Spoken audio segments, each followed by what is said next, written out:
Fala, nossa atleticana, tudo bem com vocês? O meu nome é Luiz, sejam bem-vindos ao canal Palavra do Atleticano. E no vídeo desse domingo nós vamos falar da derrota sofrida pelo Atlético Paranaense por Juventude em partida válida pelo Campeonato Brasileiro. Então fiquem comigo que logo depois da vinheta a gente volta para falar tudo sobre esse assunto.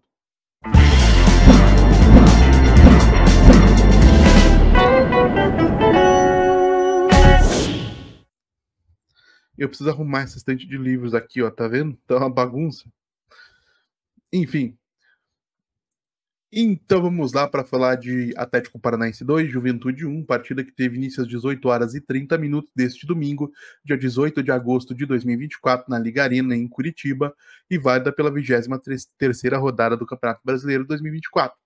E para enfrentar o Juventude, pessoal, o treinador uruguaio Martim Varini decidiu preservar quase todos os titulares do Atlético Paranaense. As únicas exceções foram o goleiro Léo Link, goleiros raramente são preservados, o zagueiro Kaique Rocha, porque o Atlético se encontra aí com poucas opções nessa posição, e o meio-campista, o meio-atacante Bruno Zapelli, que não entrou em campo no último meio de semana porque estava suspenso. E mais uma vez, como ocorreu também diante do Internacional lá no Beira-Rio no último fim de semana, houve uma inversão no papel dos laterais em relação àquilo que acontece quando a equipe titular estava em campo, ou está em campo, né? O Leonardo Godoy, pelo lado direito, se comportou como terceiro zagueiro no momento em que o Atlético iniciava a construção das jogadas ofensivas, um papel que habitualmente cabe ao Lucas Esquivel pelo lado esquerdo, quando o Atlético Paranaense titular está em campo. E pelo outro lado, o Fernando se juntava, né, se posicionava ao lado do Gabriel como um segundo volante, como quem faz na equipe titular é o Eric, né, pelo lado direito, então realmente uma inversão bem nítida no papel dos laterais. E mesmo com todos esses desfalques, gente, o Atlético se apresentou em um excelente nível na etapa inicial, com grande destaque para os meio-campistas interiores, para os meias atacantes do Atlético Paranaense, para João Cruz e para Bruno Zapelli, com muito dinamismo, né, nas trocas de posição, se movimentando. O João Cruz se apresentava como um apoio na fase inicial de construção das jogadas e mais adiante se posicionava também como meio atacante entre as linhas de marcação próximo ao Bruno Zapelli. E o Atlético dessa maneira dominou a posse de bola na primeira etapa, chutou mais do que o Juventude. Realmente foi uma equipe interessante de se ver, tá? E durante todo o primeiro tempo foi assim que o Atlético dominou o Juventude, com João Cruz e Bruno Zapelli assumindo a responsabilidade, ditando as jogadas e correspondendo às expectativas. Se em outros momentos eu já tinha as minhas dúvidas de que o João Cruz, por exemplo, poderia acabar o ano como um jogador titular do Atlético Paranaense, conforme essas atuações vão se acumulando, como aconteceu no meio de semana e principalmente hoje contra o Juventude, eu começo a pensar que terminar a temporada com ele titular, eventualmente no lugar do Christian, não seja uma realidade assim muito distante. Vai depender, lógico, do João conseguir continuar correspondendo nesse nível que ele vem apresentando. Agora, a grande questão a se lamentar é que mesmo o Atlético tendo criado oportunidades, tendo tido boas jogadas com o João Cruz, eventualmente com o Nicão, com o Julimar, com o próprio Bruno Zapelli, quem abriu o placar foi o Juventude, né, aos 30 minutos. O Matheus Gamarra falhou na interceptação de um passe simples, permitiu que o atacante do Juventude fosse acionado do lado direito do ataque do Clube Gaúcho, do lado esquerdo da defesa do Atlético Paranaense, e na sequência houve uma confusão entre o Kaique Rocha e o Leonardo Godoy em relação a quem faria a cobertura. O Godoy sai do lado direito quando não deveria ter saído, expõe todo aquele corredor, o que permite que o Juventude acione o Eric Farias pelo lado esquerdo e esse encontre o Nenê quase na pequena área do Atlético para vencer com tranquilidade o goleiro Léo Link e abrir o marcador na Liga Arena.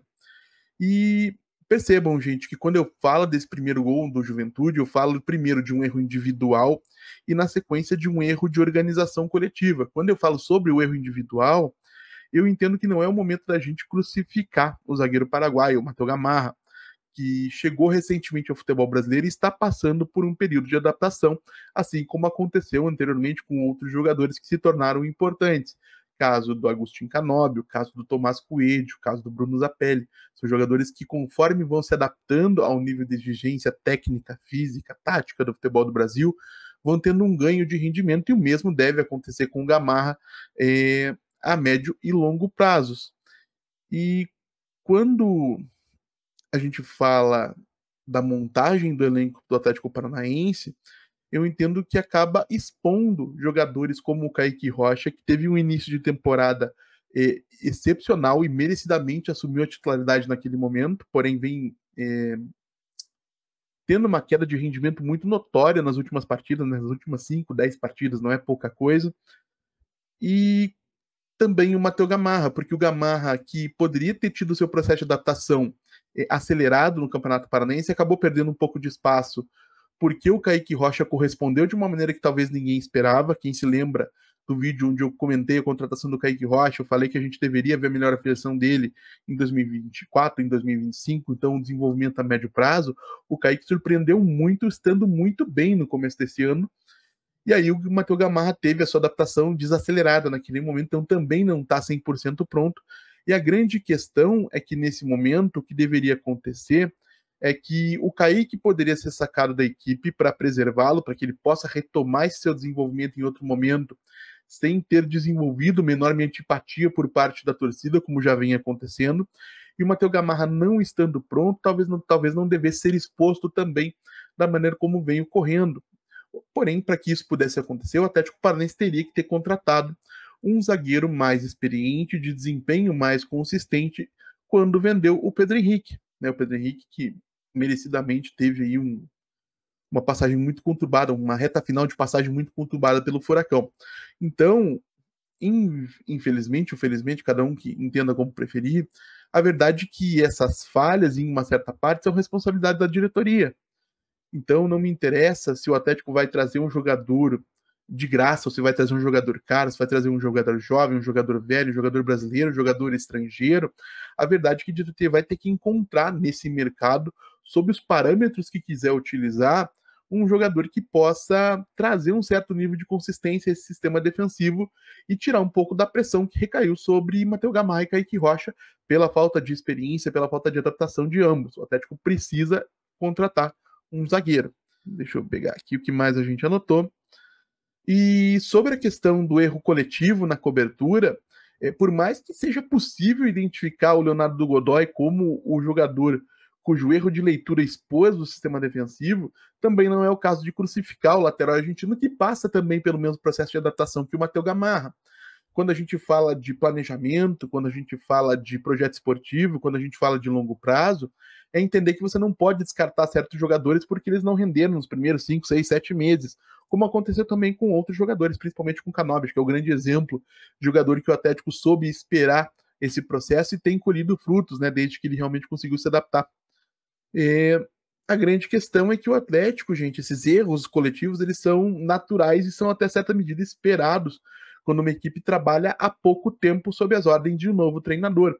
E o Martim Varini assumiu o comando do Atlético Paranaense exatos 42 dias, e nesses 42 dias o Atlético entrou em campo 10 vezes. Então, pouquíssimo tempo para treinar, pouquíssimo tempo para trabalhar, e o próprio Varini destacou isso nessa semana em uma entrevista que ele concedeu ao programa The Pitch Invaders do canal Future aqui no YouTube, e explicou que a comissão técnica tem se utilizado de muitas imagens em conversas individuais, em conversas por setores, né? Só com o sistema defensivo, só com, enfim, e também em conversas coletivas com todo o elenco, com o time titular, para tentar corrigir alguns problemas que a equipe vem apresentando e que não tem sido possível corrigir nos treinamentos pela falta de tempo para trabalhar. Então, por mais que essa iniciativa da comissão técnica ela seja louvável, ela é uma coisa muito elogiável, que eles estejam procurando maneiras de fazer correções mesmo sem tempo para trabalhar. A verdade é que pouca coisa ou quase nada, é capaz de substituir o trabalho de campo realmente no dia a dia lá no CT. Então, conforme o tempo for passando, a gente deve ver uma diminuição. E aí vai haver um aumento na cobrança de minha parte em relação a esses erros coletivos. E, felizmente, poucos minutos depois, cerca de 8, 9 minutos depois do gol de abertura do placar, o João Cruz encontra o Nicão pelo lado esquerdo, pelo lado direito, né, da defesa do ataque do Atlético. O Nicão se aproveita de uma ultrapassagem do Leonardo Godoy pelo corredor externo para trazer a bola para dentro e com o pé esquerdo, que é o melhor dele, conseguiu uma boa finalização da intermediária e iguala o marcador. Um ótimo primeiro tempo do Atlético, estragado por uma situação completamente circunstancial, né? Então, se o Atlético, entendo que o Atlético não só mereceu o gol de empate, como talvez merecesse voltar para o seu vestiário em vantagem no marcador para premiar o bom primeiro tempo da equipe, especialmente, repito, de Bruno Zapelli, de João Cruz. E vamos ver aqui o que mais temos aí.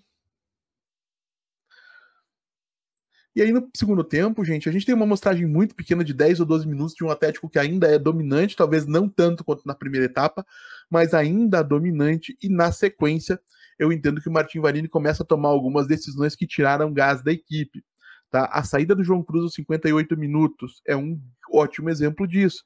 Ele foi um dos grandes destaques, para mim, o maior destaque do Atlético no primeiro tempo. E não tinha uma minutagem acumulada na temporada, um jogador bastante jovem, entendo que ele poderia permanecer em campo mais 10 minutos, mais 15 minutos, mais meia hora, para ajudar o Atlético a realmente manter aquele nível de domínio que a gente viu na primeira etapa. Eu, da mesma maneira, né, da mesma forma, o Julimar, que saiu de campo junto com o João Cruz, fazia uma partida razoável, não era brilhante, mas vinha sendo mais produtivo, por exemplo, do que o Nicão, embora o Nicão tenha marcado o gol, e talvez merecesse ficar em campo mais do que o camisa 11. É possível que uma entrada do próprio Agostinho Canóbio, foi quem substituiu o Julimar naquele momento, no lugar do Nicão pelo lado direito, ou do Tomás Coelho entrando no lugar do Nicão pelo lado direito, fosse uma substituição mais produtiva do Atlético na perspectiva de continuar pressionando, de continuar criando, de continuar buscando essa vitória dentro de casa. E minutos mais tarde, aí sim o Nicão deixa o campo de jogo, né? Que entram são o Tomás Coelho no lugar do próprio Nicão e o Lucas Diori no lugar dá lugar ao Gonzalo Mastriani.